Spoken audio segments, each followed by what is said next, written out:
Ahora sí, ¿ya?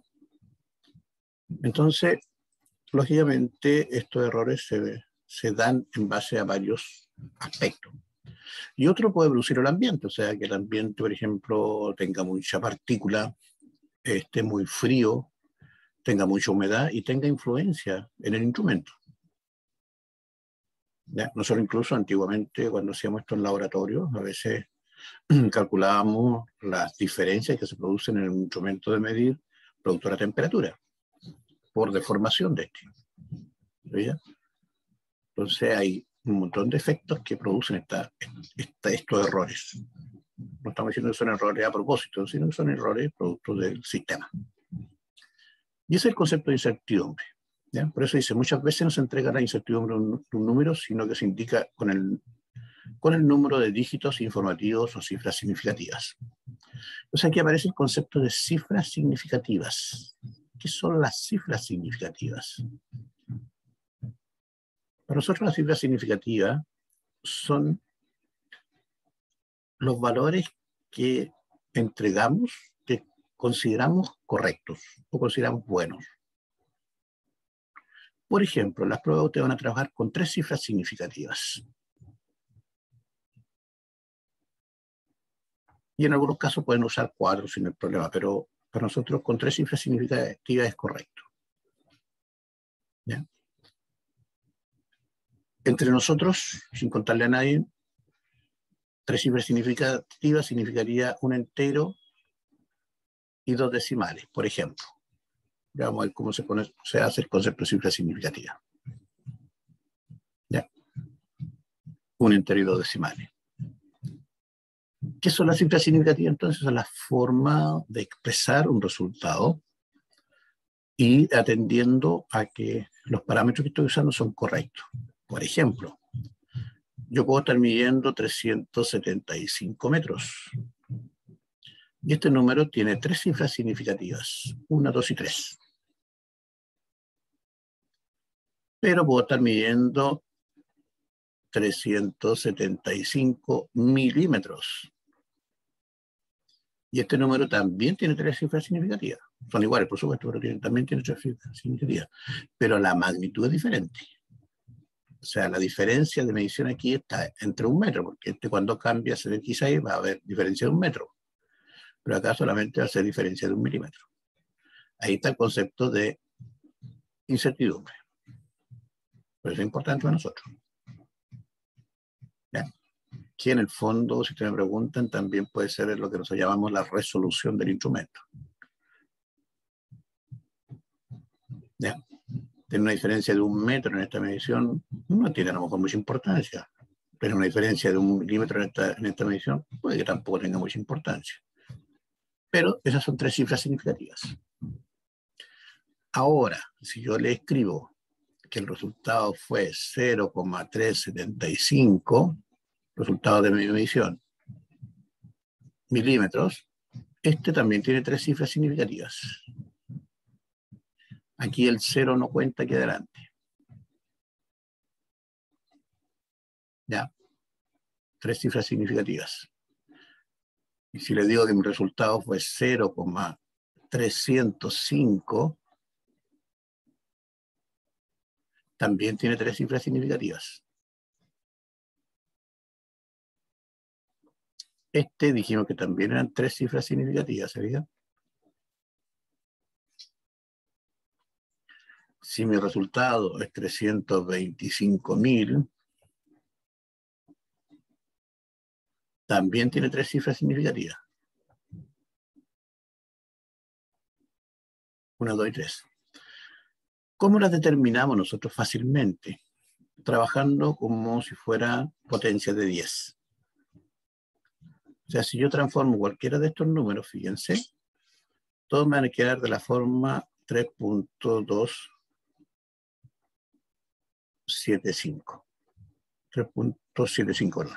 Perdón, el mismo número. Ahí. 75 por 10 elevado a algo.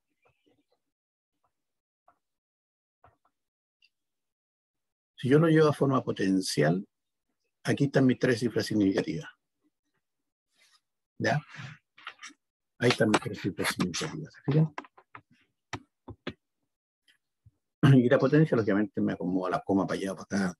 Y por supuesto, es la unidad que yo quiero realizarlo. Ahí están mis 3. Estas cifras significativas también se redondean, por supuesto, dependiendo cuántas necesite. Este último dígito se redondea. ¿Ya? Si hay más dígitos para allá, uso la regla de redondeo. Ustedes se saben la regla de redondeo. De menos de 5 para arriba sube un número y de 5 para abajo baja el número o se mantiene el número correspondiente, que es lo que hacemos nosotros con las notas. Si tienen 3,96, 4. Si tienen 3,94, un 3,9. ¿Ya? Regla de redondeo. Esas las manejan súper bien, así que no hay problema. Pero este es el concepto de 3 cifras significativas. Ahí están, ¿ven? Ahí están. Entonces, para saber cuántas cifras significativas estoy usando, lógicamente me lo llevo a potencia 10, y ahí me queda un entero y 2 decimales. Ahí están mis 3 cifras. Este que anoté aquí, fíjense, me quedaría así. 3,05 por 10 elevado a menos 10. Menos 1, menos 1. Menos 1. Ahí están mis 3 cifras significativas. ¿Ven? Ahí está el concepto de cifra significativa. Entonces, ¿por qué significativa? Porque yo defino, bajo algún criterio, cuántos de estos tengo que usar. ¿Ya? ¿Cuáles criterios puedo utilizar? Puedo utilizar el criterio del instrumento, o sea, el instrumental, cuánto es la resolución del instrumento, y le puedo agregar un decimal.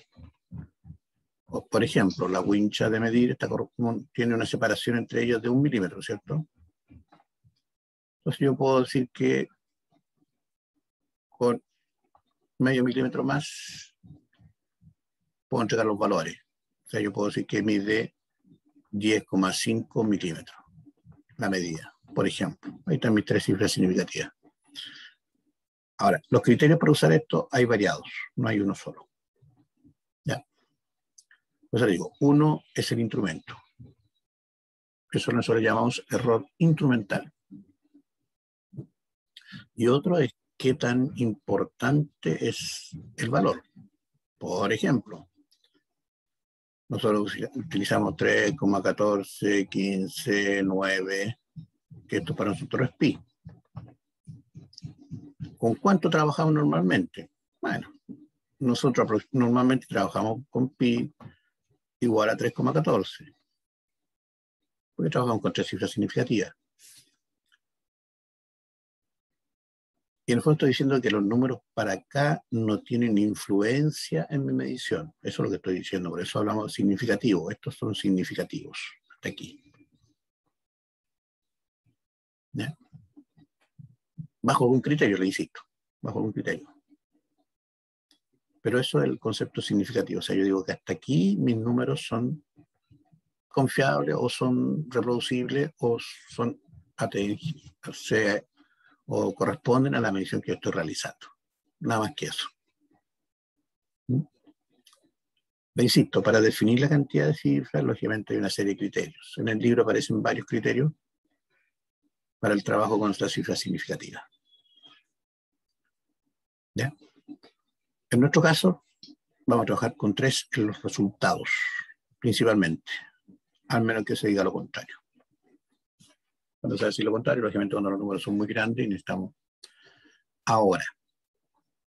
Eso significa que el resultado se trabaja con 3 cifras. No que en la parte de cálculo trabajan con todos los decimales que quieran. Sino cuando me entregan el resultado, cuando me entregan lo que ustedes obtuvieron, ahí se establece el concepto de 3 cifras significativas. Si hay cálculo intermedio, no me interesa con cuánto trabaje. Es más, nosotros optamos siempre a trabajar con el máximo decimal que a la calculadora, no tenemos problema. Es el resultado el que se entrega de una forma. ¿Ya? Porque a mí tampoco me va a interesar que ustedes me digan que la velocidad del vehículo era 10,47835 metros por segundo. Para mí todo eso para allá ya no tiene mucha relación para algunas mediciones, por eso le digo. Me bastaría con que lleguen aquí, ¿no? Entonces me traigan como resultado 10,5 metros por segundo. La rapidez. ¿Ya? 3 cifras significativas. ¿Bien? El resultado, los cálculos intermedios con todas las decimales que quieran, no hay problema. Bien, ahí está el concepto de cifra significativa.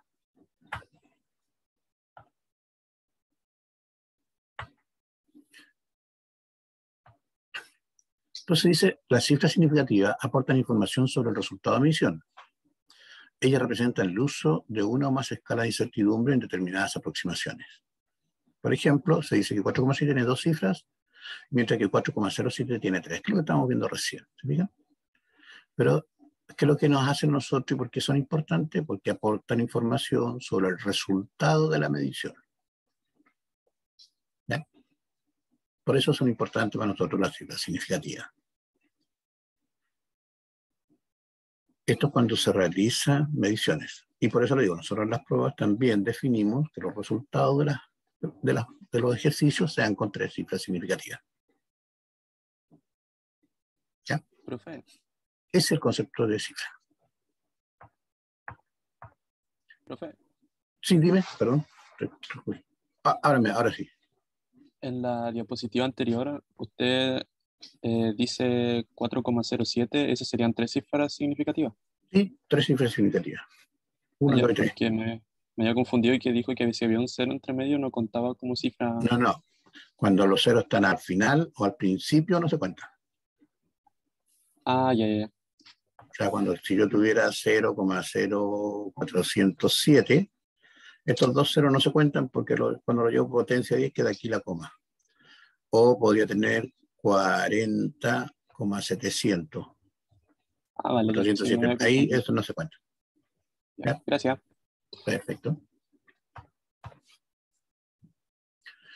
Bien.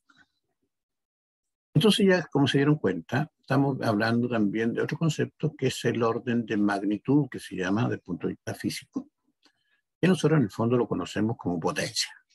O sea, si este es el nombre, podríamos llamarle técnico, orden de magnitud. En el fondo es la potencia de 10. ¿Ya? Entonces también nosotros lo utilizamos cuando trabajamos con números extremadamente grandes o muy pequeños. Lógicamente es más fácil y más entendible trabajar con potencias. ¿Ya? Principalmente, claro, si a mí me entregan este resultado, primero me cuesta leerlo. Porque aquí tengo 0,035 segundos. ¿Cómo se lee este número? Son 35 ¿qué? Milésima de segundo, centésima de segundo, décima de segundo.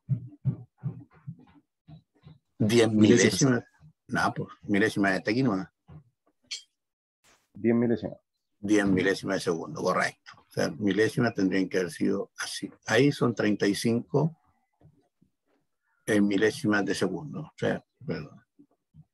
Si fuera así, se lee 35 milésimas de segundo. Aquí son 10 milésimas de segundo.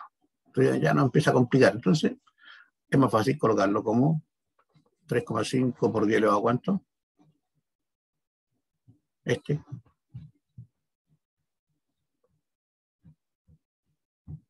A 2. A 2. 2. O menos 2. Menos 2 debería ser. Menos 2. Muy bien. ¿Y el de arriba? Menos 3. Menos 3. ¿Se veía? 2 cifras significativas. Entonces, para eso es importante trabajar las potencias. cuando son números muy pequeños o números muy grandes. Y también es más importante cuando ustedes grafiquen. Hacer gráficos, por ejemplo, con un listado de números así como este que estamos recién teniendo. Déjenme borrar aquí. Supongamos que yo quiero graficar y mi lista de números es 0,035, 0,040, 0,0045 y quiero graficar aquí en este eje y lógicamente ponerlos complica. Entonces, ¿qué es lo que hago yo? Pongo aquí 35, 40, 45 y aquí arriba le pongo por 10 elevado a menos 2. Me queda más bonito, ¿eh? Son más entendibles, uno puede hacer mejor el gráfico y todos estos cuentos. Entonces aquí también es muy importante utilizar la notación científica.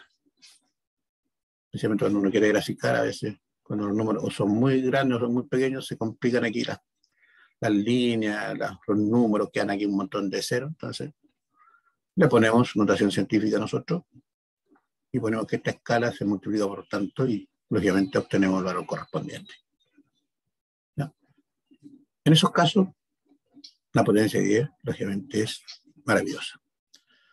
Y en el punto de vista nuestro, en modo práctico, como les decía, usamos potencias para determinar las cifras significativas. ¿Ya?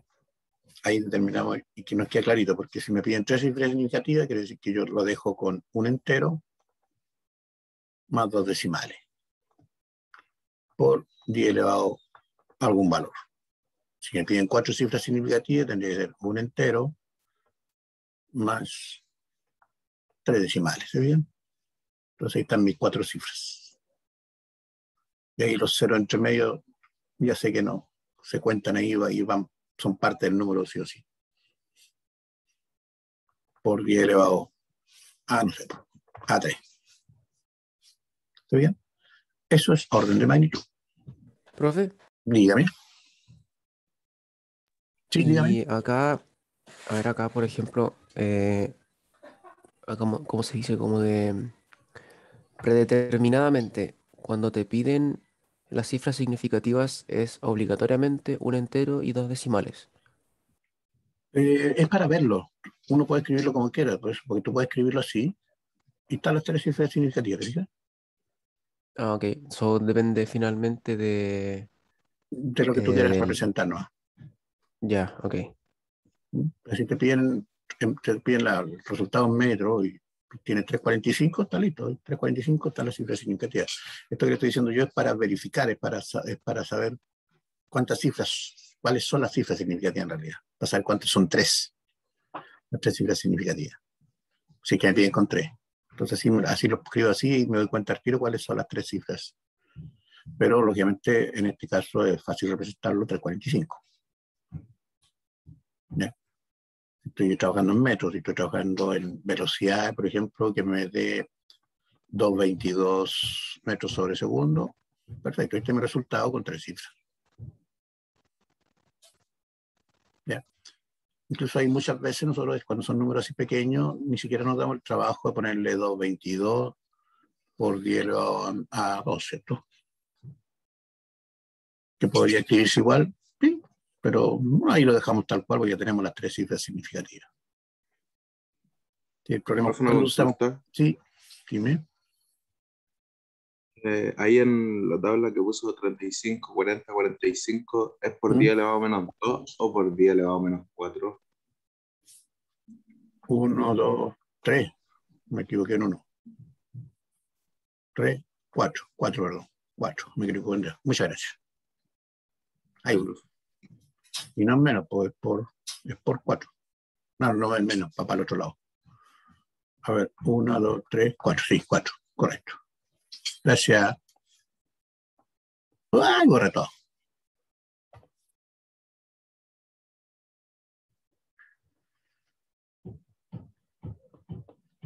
Ahí sí. Gracias. Estaba pensando en el otro número. Bien.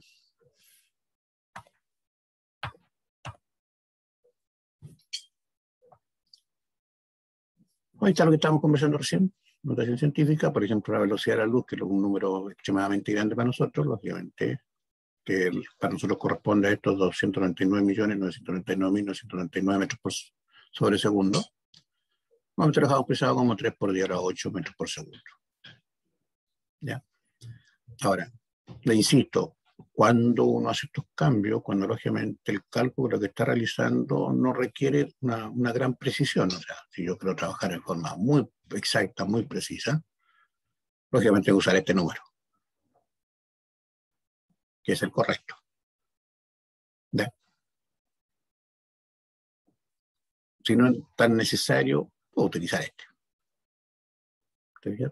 Eso va a depender, lógicamente, de lo que yo esté realizando, de la medición que esté haciendo, de la importancia, de la resolución de los instrumentos, de todo un montón de consideraciones que hay que hacer cuando uno entrega un resultado, producto de la medición.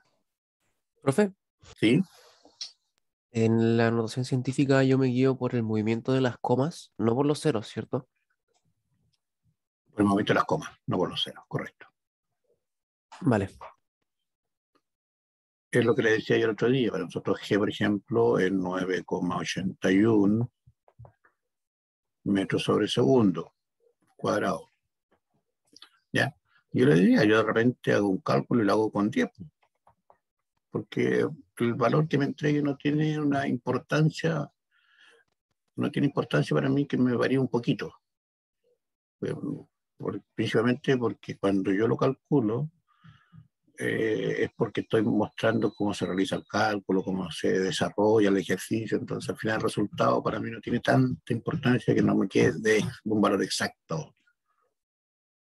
Ya.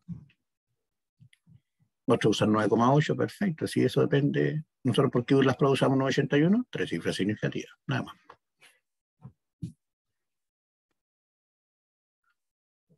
Bueno, pues más adelante vamos a ver que este gen incluso es variable, si no es un valor, nosotros lo usamos como constante, pero en la práctica cambia, no es un valor constante. En la Tierra no es el mismo en toda la superficie terrestre. Entonces, que lo trabajemos con 9,8, con 9,81, va a depender lógicamente de lo que yo quiera hacer. Ahora, si la precisión que le exige el sistema, lógicamente el máximo, hay que usar el máximo de valores para acá y máximos de decimales posibles. Bien. Entonces decíamos nosotros que el error, lógicamente, depende de cómo yo mida, qué es lo que mida y con qué es lo que voy a medir. ¿Ya? Entonces, en todo proceso de medición, dice, hay 3 cosas que van a actuar siempre. Lo que va a medirse, el instrumento, conjunto de instrumentos con que se va a medir, y el sistema de referencia con el que se compara, es decir, las unidades. ¿Ya? Y, lógicamente, como yo les decía, cada uno de estos sistemas, lógicamente, puede inducir a un error. Un error del instrumento, otro error del observador, y otro, lógicamente, el sistema mismo que lógicamente puede tener una diferencia cuando yo hago, por ejemplo, transformaciones. ¿Ya? Por ejemplo, ahora es súper sencillo, porque antiguamente, por ejemplo, un pie de metro que nosotros teníamos una escala abajo milimétrica y en la parte superior en pulgadas.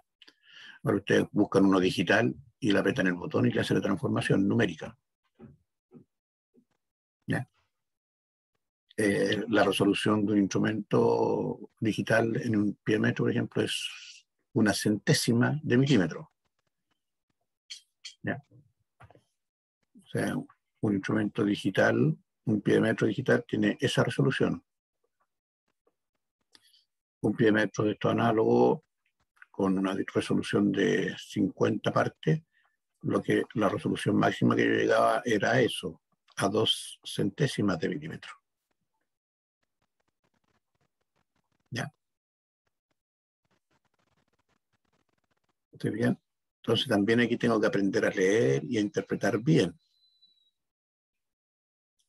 Pues ustedes, por ejemplo, van a usar micrómetro, y claro, el micrómetro común y corriente tiene una resolución de 1/100ª de milímetro, no llega a la micra. Hay otros micrómetros que sí que tienen una resolución de 0,01 milímetros. Los dos se llaman micrómetros por sedal, pero igual tienen resolución diferente. Bien, entonces aquí es donde uno tiene que saber leer e interpretar numéricamente. Y de eso también depende el error que yo pueda tener en la medición, por supuesto. Ya. A modo de ejemplo, ustedes ya hicieron dibujos y pues tienen que haber visto tolerancia. Y vieron tolerancia en rodamiento y cosas de eso, o todavía no la han visto esa parte.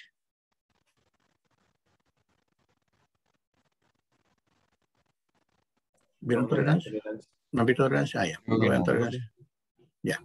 Seguramente no alcanzaron a verlas, pero pues ahí van a aparecer estos conceptos de tolerancia que son en las piezas mecánicas principalmente se da.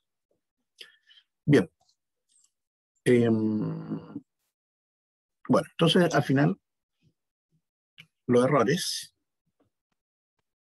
están formados por la suma de varios errores. O sea, nunca hay un solo error, pero siempre se van como sumando o se pueden traslapar algunos errores. ¿Ya? Eso porque a veces nos cuesta a nosotros identificar este concepto de error. Insisto, la medición para nosotros siempre va a mandar el instrumento. ¿Qué tipo de errores van a encontrar? Un error de definición, por ejemplo. Fíjense que este error de definición son las cifras significativas determinadas por la naturaleza del sistema a medir. ¿Qué significa esto? Con el instrumento. Porque para mí medir con una regla es muy diferente a medir con un piémetro, con un micrómetro. Cada uno tiene una resolución diferente. Una regla esta es común y corriente. La resolución, la distancia entre dos líneas, ¿cuánto es? 1 milímetro. Entre estas dos líneas es 1 milímetro. Si queda entre medio la medida, es ponerle al ojo nomás. ¿Ya? Pero debería entregar yo mi resultado en milímetros. Ahora, si lo hago con un piémetro, como les decía, para el piémetro puedo tener una resolución de 0,1 milímetros, de 0,5 o de 0,02. Cualquiera de esas resoluciones depende del piémetro. Eso es un error de definición. Después viene un error de apreciación, ¿ya? Que se refiere a lo que estamos viendo recién. O sea, si yo estoy usando una reglilla, una regla, podría que la pieza quede justo aquí entre medito, ahí, justo en la mitad de la rayita. Entonces podría yo agregarle un decimal más, como le llamamos nosotros. La regla tiene 1 milímetro de resolución, entonces podría trabajar con 0,5 milímetros como valor. ¿Ya? Eso es un error de apreciación. De interacción existe una frase muy cierta: no se puede medir sin perturbar. O sea, hemos aprendido con el tiempo que cada vez que efectuamos una medición, en cierta medida, perturbamos el sistema. El modo más sencillo de explicarlo es cuando ustedes quieran medir, por ejemplo, una pieza de plástico. Ponen una pieza circular y le mandan con el piémetro aquí para medir aquí. Ahí. Quieren medir el diámetro. Si lo aprietan mucho, puede que el plástico se deforme. Entonces ahí estamos perturbando la medición. Estamos perturbando el sistema. ¿Ya? Es lo mismo que nos pasa a nosotros. Yo tengo aquí un tarro con un líquido y quiero medir la temperatura. Esto tiene una cierta temperatura. Y cuando introduzco el termómetro, este termómetro tenía otra temperatura. Hay transferencia de calor y esta baja su temperatura. Entonces estoy perturbando, ¿sí? Dime. Entonces el error de interacción, ¿yo lo podría adjudicar a un error netamente humano? No, no es humano, es un error de la forma en que yo mido. Porque yo al medir puedo perturbar el sistema que estoy midiendo. No es un error humano. Pero te digo, si tú quieres medir temperatura, por ejemplo aquí, yo quiero que agarro un termómetro y lo inserto. Pero ese termómetro puede que haya estado más frío. Entonces, como está más frío, se empieza a transferir el calor y baja la temperatura del líquido. Entonces lo perturbé, la lectura que yo voy a tener, lógicamente depende del tamaño y un montón de cosas. La lectura no va a ser la que realmente teníamos, sino que va a ser un poquito menos porque una parte de ese calor se transfirió al instrumento. Por eso eso se refiere con perturbación. O sea, el hecho solamente de colocar el instrumento ya puede tener un efecto sobre el proceso, sobre lo que tú estás midiendo. Pues decía, si tu pieza es de plástico y tú la apretas mucho, a lo mejor se puede deformar. Yo no me voy a dar cuenta porque la deformación puede ser pequeñita, pero ya se deformó. Pues. Entonces, ya la medida que tenía no es la que realmente originalmente tenía. Por eso es error de interacción. Por eso dice, no se puede medir sin perturbar. ¿Ya? Y este concepto ahora es fabuloso, ¿no? Todos los científicos, es una pelea que tienen aquí los científicos, porque se dieron cuenta que cada vez que miden algo, claro, lo perturban. Quieren medir la radiación, quieren medir todo. Tienes que perturbarlo, tienes que absorber, tienes que hacer algo para poder medir. Entonces, lógicamente, siempre va a tener una pequeña perturbación. Otro error es la exactitud. Mide la fidelidad con que la señal de salida de un instrumento permite medir la señal de entrada, definido por el fabricante. Esto ya depende del fabricante del instrumento, la exactitud. Más adelante vamos a ver una pequeña diapositiva del concepto de la diferencia entre exactitud y precisión. ¿Ya? Que también muchas veces se confunde el concepto de exactitud y precisión, pero esto apunta netamente al instrumento. ¿Ya? Un instrumento es exacto cuando entrega un valor muy cercano al real, siempre. Y es preciso cuando la dispersión también numérica es muy cercana a la real. ¿Ya? El problema está que la exactitud, dependiendo del tipo de instrumento, yo lo puedo calibrar, mientras que la precisión no, porque es propia del instrumento. Esa no se puede arreglar. La exactitud, no, a veces en algunos instrumentos sí es lo que nosotros llamamos calibración. Esto es lo que mejoramos con la calibración. Pero la precisión no se puede mejorar porque eso es parte del instrumento. Por ahí más adelante creo que lo vamos a manejar un poquito más en detalle. ¿Ya? Pero son dos conceptos diferentes desde el punto de vista de medición. ¿A usted todavía no le hacen metrología entonces? ¿O sí? ¿Le hicieron metrología o no? Aún no, profe. ¿No? Ya. Bueno. Volvamos a la parte numérica entonces. Ahora empezamos desde el punto de vista numérico, de cómo entrego el resultado, cómo calculo.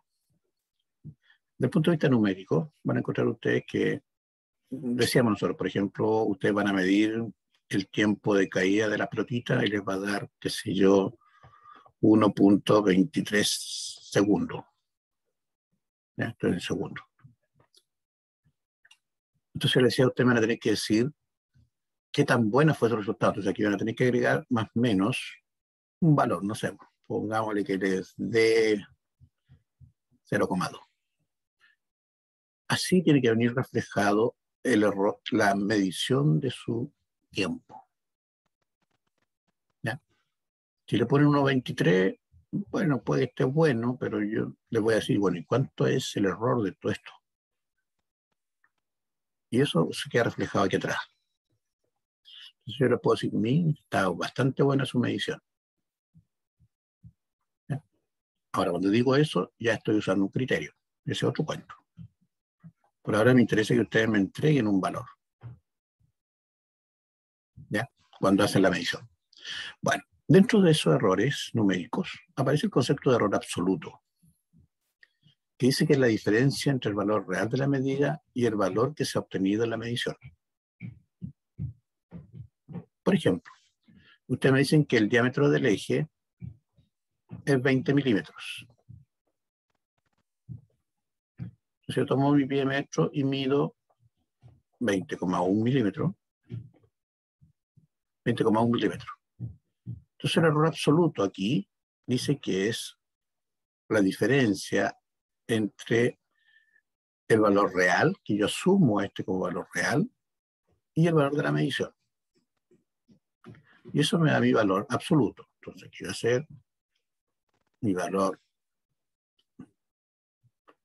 real, 20 menos 20,1.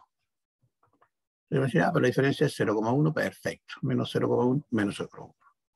¿Por qué absoluto? Porque lógicamente le pongo barra, entonces me queda positivo. ¿Ya? Y el error absoluto puede ser un valor positivo o negativo según la medida superior, el valor inferior, y además tiene la misma unidad de la medida. Entonces, perdona, que me equivoqué yo. No le saco positivo, sino que lo dejo así, no es mejor. Menos 0,1. ¿Y están las mismas dimensiones que estoy midiendo? Sí. Ahí, perdón. Entonces, este es mi error absoluto. De esa medida.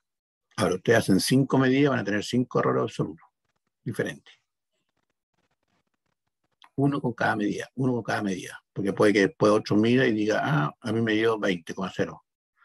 Después otro dice, no, a mí me dio 19,9. ¿Sí? Entonces, lógicamente se puede producir este error absoluto. Es una forma de representar el error. Ya. El relativo. Fíjense que el relativo es el cociente entre el error absoluto y el valor que consideramos como exacto. O sea, si mi valor era 20 milímetros, lo que yo medí fue 20,1 milímetros. El error relativo va a ser el error absoluto, dijimos que era 20 menos 20,1 dividido por 20. Y eso normalmente lo multiplican por 100 para que sea en porcentaje. ¿Cuál es la diferencia entre estos dos? Lógicamente una cuestión interpretativa. A mí, por ejemplo, principalmente yo trabajo con errores relativos. Porque este número que calculo es más representativo con respecto al valor que yo estoy midiendo. ¿Ya?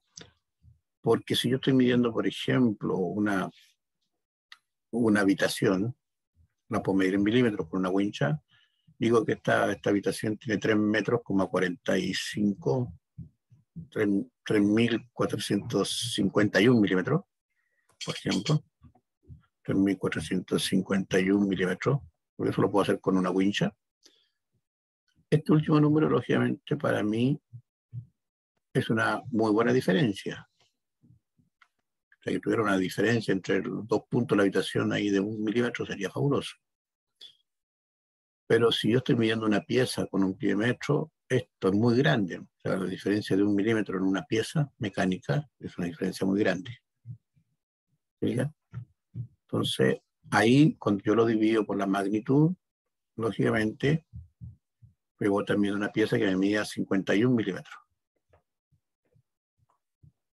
¿Ya? Al dividirlo por esta magnitud, lógicamente, me varía mi error relativo.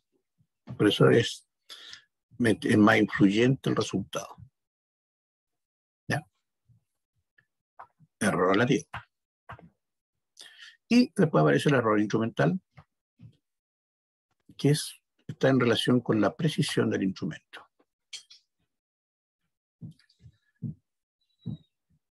Por eso dice, debido a este error, tiene un efecto en la variación de los valores medidos que es absolutamente necesario para comprobar el problema a través de una inspección periódica. Este error instrumental es la diferencia que se da, lógicamente, de la medición del instrumento con respecto al valor real. Yo el otro día les decía, nosotros cada vez que usamos un instrumento, sí o sí debemos calibrarlo. Cada cierto tiempo tiene que calibrarse para verificar que lo que está midiendo es correcto. ¿Ya? Entonces, eso se conoce como un error instrumental. Ustedes me preguntan, ¿quién calibra un pie metro? Yo creo que son muy pocas las personas que mandan a calibrar un piémetro, aparte que es caro calibrarlo, hay que mandarlo a una empresa especializada en esto, pero sí se podría mandar a calibrar un instrumento, pero cualquier sensor, cualquier elemento debería calibrarse. ¿Ya? Y de ahí viene el concepto de trazabilidad y todo eso que se conoce ahora.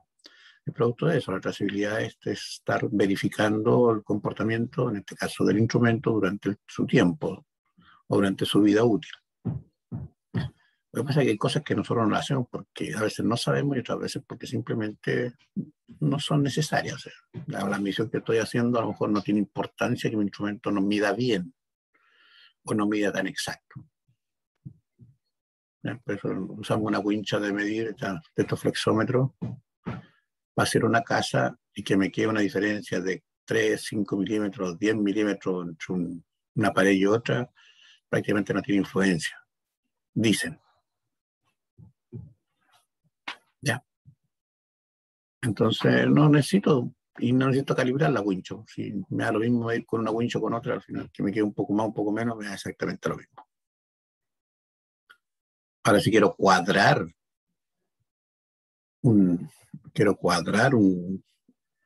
una tabla, lógicamente tengo que ver con cuánta resolución voy a utilizar mi instrumento. O que el instrumento sea mejor, sea más bueno, en fin. Si quiero ajustar, por ejemplo, un marco de ventana también, o sea, tengo que ver qué tan justo quiero que me quede. ¿Se fijan? Entonces ahí empieza a aparecer este concepto del error instrumental que está asociado directamente al instrumento. Bien, ahora volvamos a lo nuestro. ¿Cómo manejamos los conceptos de errores de las mediciones? Pero estas son líneas generales. ¿Qué es lo que van a tener que hacer ustedes? Hacer una representación numérica de los errores. Para eso, nosotros optamos por un método que es uno de los métodos, no es el único, donde se utiliza un poquito de los conceptos básicos de, ¿cómo se llama?, del manejo de datos, de estadística. Entonces, ¿qué es lo que van a realizar ustedes? Ustedes van a tomar una serie de medidas y lo primero que nosotros calculamos es el valor medio. ¿Qué es el promedio de las medidas? Entonces, si ustedes toman 5 medidas, X1 más X2 más X5, hace la sumatoria de eso y la dividen por el número de medidas y eso les da el promedio, ¿cierto? Y luego, con ese promedio, lo que nosotros usamos normalmente para determinar en la medición es lo que se conoce como el error cuadrático.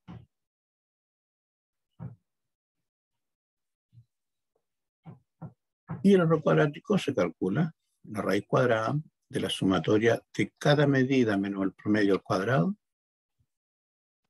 dividido por el número de medidas por número de medidas menos 1.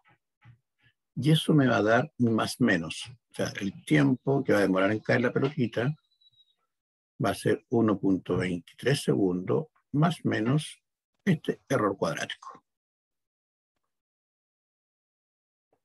¿Cuál error cuadrático? Este, numéricamente. Y eso sí tienen que saberlo calcular ahora ustedes. Porque esto lo van a usar y en las pruebas también salen una serie de medidas y ustedes tienen que terminar su error cuadrático. ¿Ya? Este es el que usamos. Les digo, hay varios, no hay uno solo. Así que veamos cómo funciona, así es súper rápido. Miren. Dice ejemplo aplicación del error cuadrático. Supongo que tomamos un tiempo 4 veces. El primer tiempo me dio 6,3 segundos. El segundo que yo tomé 6,2 segundos. El tercero 6,4 segundos. El cuarto 6,2 segundos.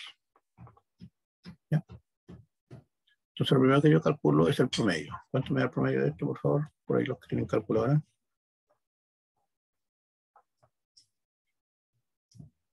A trabajar ustedes.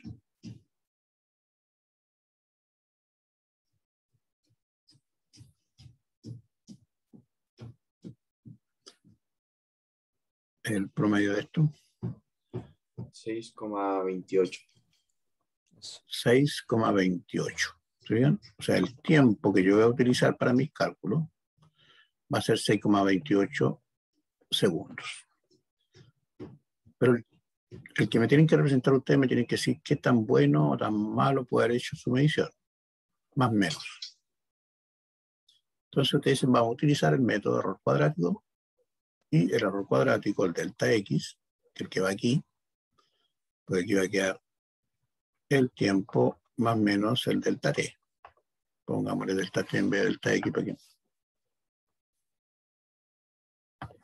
Delta T. Dice que la raíz cuadrada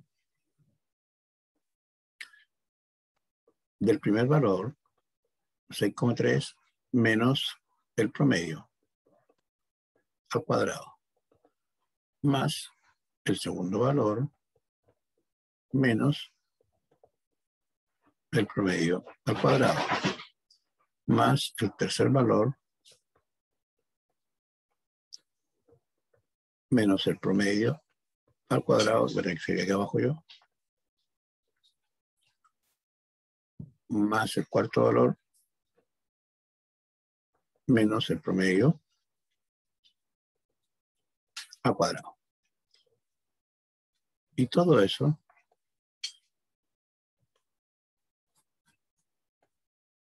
dividido por el número de medidas, son 4, por 4 menos 1. Lo que estoy haciendo es trabajando esta ecuación. Entonces ahora quedó media tapa, pero ahí está. La sumatoria de cada medida menos su promedio, todo eso al cuadrado, dividido por el promedio menos 1. ¿Ya? Y ahí tengo mi error cuadrático. ¿Cuánto les da en este caso? Mi delta T. ¿Cuánto les da?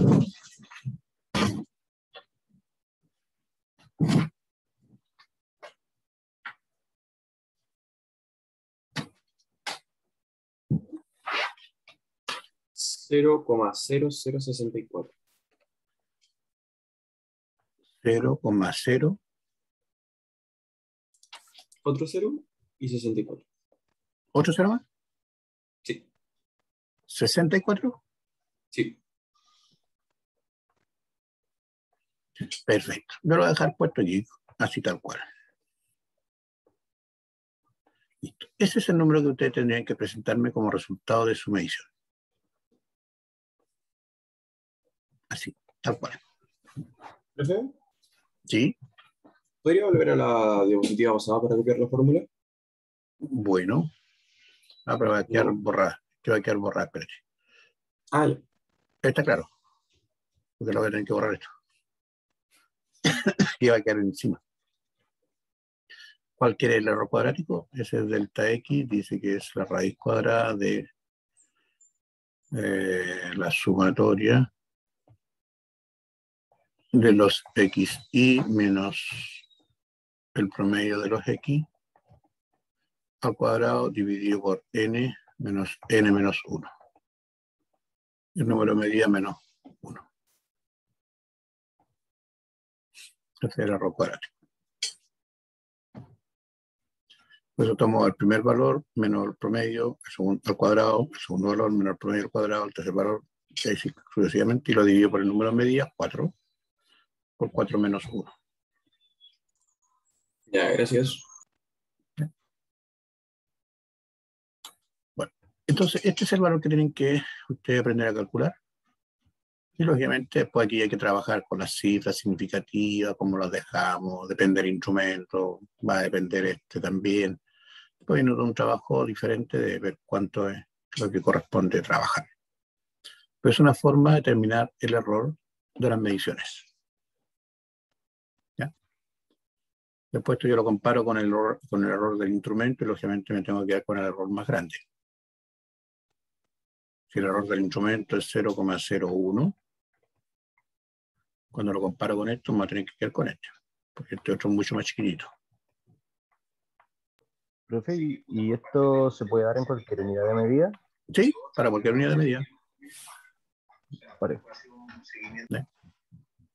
Para cualquier unidad de medida. Ustedes lo van a usar ahora para tiempo, porque lo hizo con tiempo, porque ustedes cuando hagan el ejercicio de dejar caer la pelotita, lo que van a medir es tiempo de caída.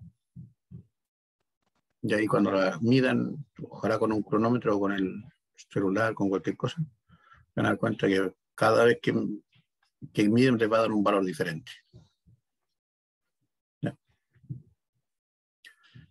¿Cómo se mejora esto? Por supuesto, haciendo más mediciones y mejorando, por supuesto, a veces los instrumentos, pero esa es la importancia de la medición. O sea, si yo hago 2 medidas y saco mi promedio, bueno, pues que me dé un valor más o menos bien, puede. Como puede dar un error, un valor bastante disparatado. En fin. Por eso hay que hacer varias veces la medición y por eso le decía yo, o sea, en física la idea es que cuando se realiza algo, cualquiera que lo haga más o menos llega al mismo valor. Por ejemplo, nosotros hemos hecho mediciones de G en el laboratorio, para que ustedes se den cuenta, y a algunos le ha dado, el 9,81 le ha dado 8,8 el valor de G, y a otro le ha dado 10,5. ¿Ya? Claro, nosotros porque conocemos este valor, sabemos que esto está medio lejos del valor que debiera ser. Pero lo que dio en el ensayo, o sea, aquí podemos decir que hubo un problema de medición, un problema de procedimiento, un problema de instrumento, en fin. Ustedes pueden asociar después ese error a varias cosas de las que estamos viendo al principio. ¿Ya? Te puede decir que el instrumento que me pasaron era malo. Bueno, ya, está bien. Entonces, producto de ello. Pero es porque ahí yo ya conozco el valor que debería llegar. Sé que es 9,8. ¿Ya? Pero en el ensayo que hicieron en las mediciones les dio este valor. Pues bueno, y aquí le tendrán que poner un más o menos no sé cuánto. Pero lo que les dio, entonces, claro, uno dice ya, hice la medición, como ya conozco el valor, lógicamente no es correcto, está muy malo, tendré que repetir el ensayo, en fin, ahí pues uno empieza a trabajar. Otras veces no, otras veces un valor que ustedes están obteniendo de una medición específica y no tiene patrón de comparación, entonces ahí es importante definir más o menos cuánto va a ser el delta que le va a producir. Cuánto es este delta que se le está produciendo. Solamente del concepto numérico del error, nada más. Ya. E insisto, ahí en esto estamos considerando solamente el trabajo numérico con los datos que ustedes obtuvieron, nada más. Después tengo que analizar qué pasa con el instrumento, qué pasa con esto, qué pasa con lo otro. Pero no solo en este caso, lo que les vamos a pedir a ustedes, simplemente que manejen el concepto de los errores, sepan que lo que es un error cuadrático, sepan que lo que es un error absoluto, que lo que es un error relativo, que lo que es un error instrumental. Y en este caso sepan calcular una lista de números, lógicamente, el error cuadrático. Cosa que pueden entregar un resultado donde venga la magnitud, venga el error y, por supuesto, la unidad correspondiente. Eso es todo lo que vamos a trabajar desde el punto de vista de errores. Como les digo, cuando hacíamos hartos laboratorios, esto se usa siempre, porque en todos los laboratorios medíamos siempre una variable u otra variable. Ahora, en rigor, el laboratorio que van a hacer ustedes son 3 laboratorios,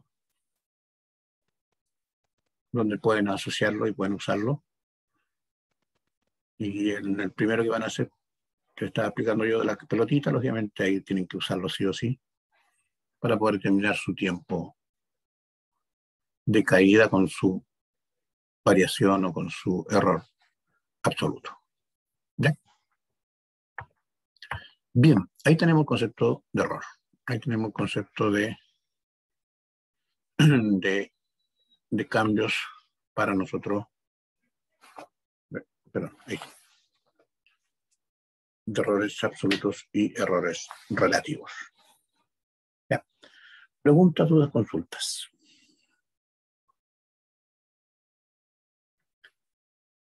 Bien, no, en el chat no hay nadie. No hay nadie. ¿Qué es lo que hemos visto hoy día? el concepto de error, de incertidumbre.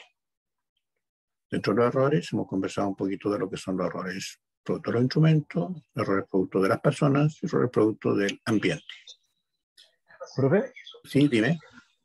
consulta, esto de los errores, en las pruebas lo suelen preguntar como teóricamente o más en ejercicio, como por ejemplo el que nos dio usted, De las dos cosas. Puede ser de como las dos formas. definición, sí, puede ser definición o puede ser como ejercicio. Ah, ya vale. Gracias, gracias. Pues te decía, ¿no? Dentro de los errores que vimos nosotros, principalmente eso y error de instrumental, que esto apóyense un poquito en el libro, en los primeros capítulos aparecen también los errores. Incluso ahí aparece cómo se manejan matemáticamente los errores, que es algo que nosotros hemos visto. O sea, por ejemplo, si están midiendo una pieza, una tabla, miden el ancho y el alto, y quieren calcular su área, entonces van a tener un valor, la base, que si yo 40 milímetros más o menos 0,02 y la altura 70 milímetros más o menos 0,5. Y tienen que multiplicarlo, esos números. Claro, para calcular el área uno multiplica los dos valores y listo, pero ¿qué pasa con los errores? Entonces, todos esos detallitos, el que quiera profundizar están en el libro, y ahí da las recomendaciones de cómo manejar esos errores numéricamente en la representación numérica. Nosotros por ahora lo vamos a hacer en una sola dimensión, así que no les va a complicar mucho, pero si tuvieran que hacerlo en 2 dimensiones o en 3, lógicamente ya hay que entrar a mirar cómo manejar estos errores. ¿Ya? Profe, ¿y cómo Sí. se llama el libro? Disculpe. Es el Sersemanki. Ah, el primero. Física, sí, física para ingeniería, volumen 1. Vale, profe, gracias. Ya. En la plataforma también hay aquí, a ver, déjenme compartir por aquí. Estaba mirando yo, ¿dónde está?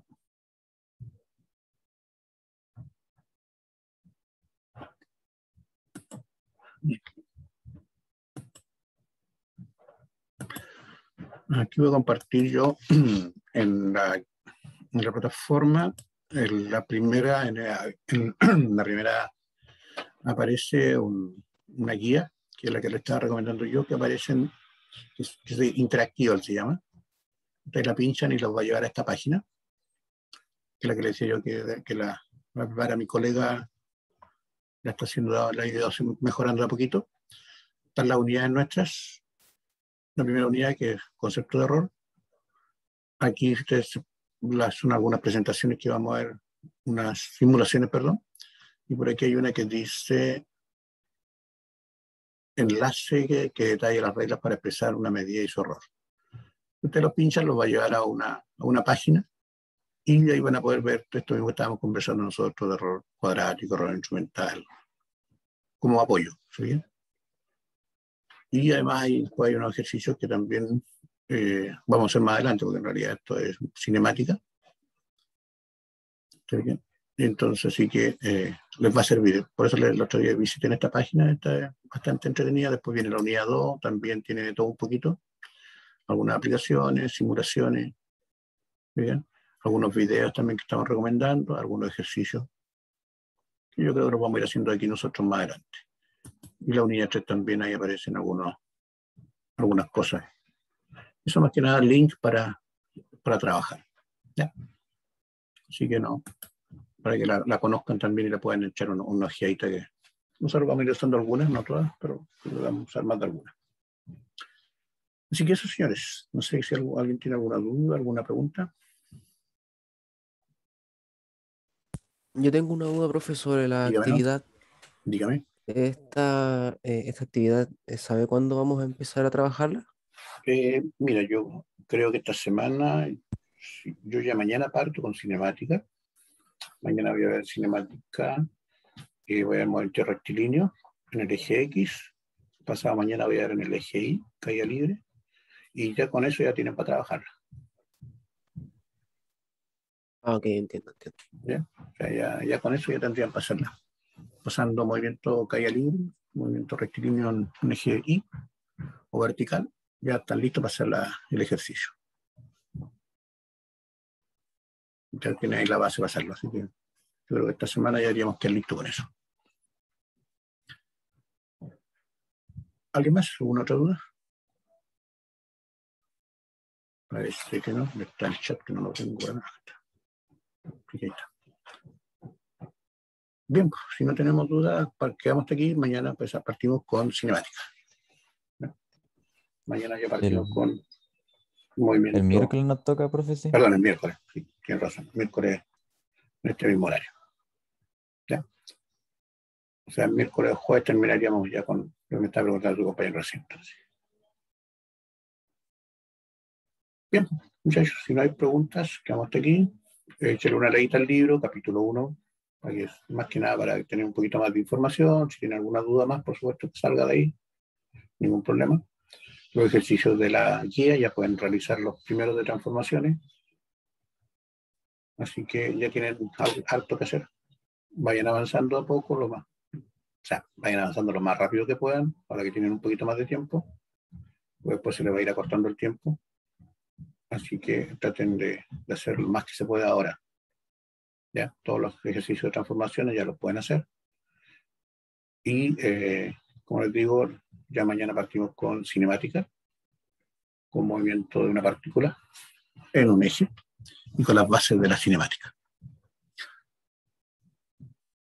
¿Algo más? ¿No? Perfecto. Entonces quedamos hasta aquí. Nos vemos mañana, nos vemos el miércoles con ustedes a las 11:30. Listo, que estén bien, cuídense. Chao, chao.